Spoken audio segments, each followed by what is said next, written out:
Արսեն Թորոսյան հաջորդ հարցի համար։ Շնորհակալություն, պարոն Նահապետյան, շնորհակալություն զեկույցի համար, դուք փաստացի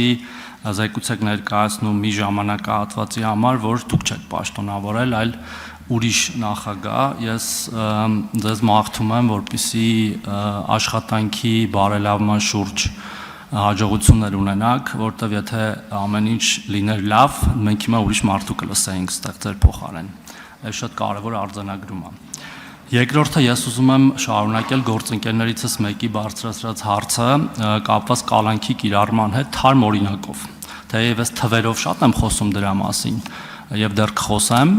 ցույց տալով, որ կարծես թե դա վերածվել է միջդատական պատժի գործիքի կամ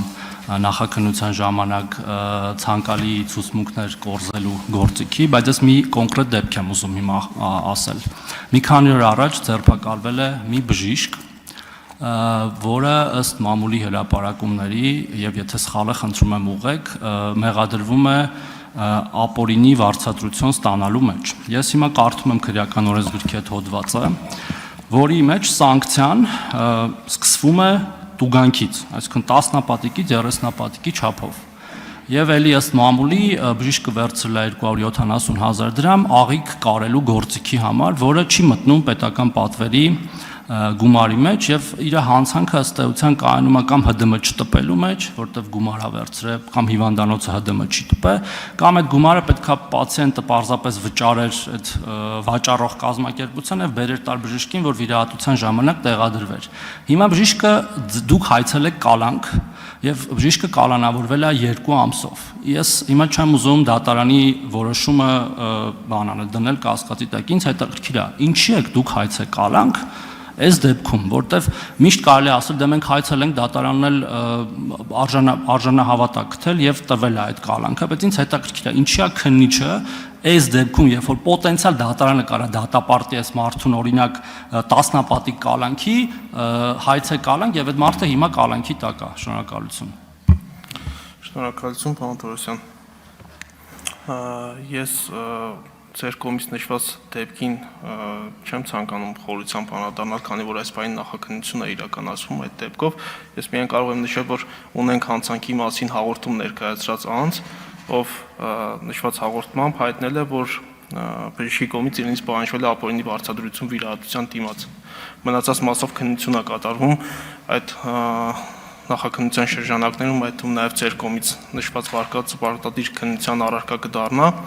եւ հանրությունը կիրազեկվի նաև նախաքննության արդյունքների վերաբերյալ։ Ինչ վերաբերում է խափանամիջոցին, ապա խափանամիջոց կիրառելիս նախաքննական մարմինը չի կարող առաջնորդվել միայն տվյալ հոդվածի սանկցիայով։ Խափանամիջոց կիրառելիս կամ միջնորդություն ներկայացնելիս նախաքննական մարմինը գնահատում է այդ բային տվյալ վարույթին խոչընդոտող բոլոր հնարավոր հանգամանքները։ Եթե նախաքննական մարմինը գտնում է, որ մեղադրյալը մնալով ազատության մեջ հնարավոր է խոչընդոտի քերական վարույթին, այդ թվում օրինակ վկաների վրա ազդեցություն ունենալով, այդ թվում գործի նյութերը թաքցնելով կամ ոչնչացնելով, ապա նախաքննական մարմինը այդ կալանքի միջնորդությունն է ներկայացնելու դատարան։ Ձեր կողմից նշված դեպքով այդ միջնորդությունը ներկայացվել է հենց նաև խոչընդոտելու հավանականությունը հաշվի առնելով եւ դատարանը ամբողջությամբ բավարարել է այդ միջնորդությունը 1 ամիս ժամկետով կալանքը որպես խափանամիջոց է կիրառել, եթե չեմ սխալվում։ Շնորհակալություն։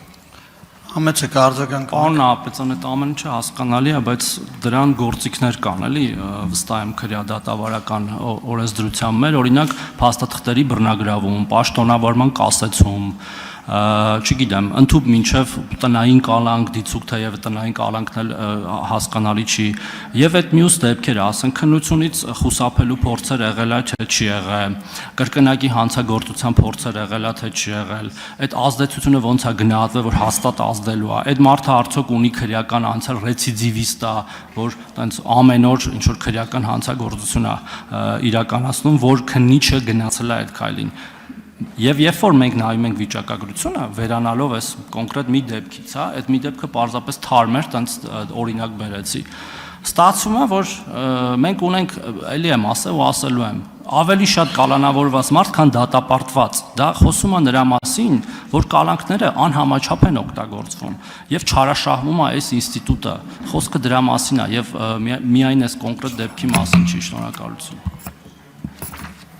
Շնորհակալություն, պարոն Թորոսյան։ Դուք նշեցիք տվյալներ ունեք արդյոք, որ նոր հանցանք է կատարելու կամ թաքնվելու եւ այլն։ Ձեր կողմից նշված այդ հիմքերը առանձին հիմքեր են խափանմիջոց կիրառելու, իսկ իմ կողմից նշված հիմքը այլ հիմք է։ Եթե քննիչը նորից եմ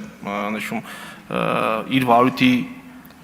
քննության ընթացքում գտնում է, որ արկա է ռիսկ եւ այդ ռիսկը մեծ է, որ այս անձը, այս կամ այն անձը կարող է խոչընդոտել քերական վարույթին որևէ եղանակով, այդ դեպքում քննիչը պետք է ներկայացնի այդ միջնորդությունը անձի նկատմամբ կալանքը որպես խափանմիջոց կիրառելու վերաբերյալ յուրաքանչյուր վարույթով, յուրաքանչյուր մեղադրյալի նկատմամբ խափանմիջոց ընտրելիս պետք է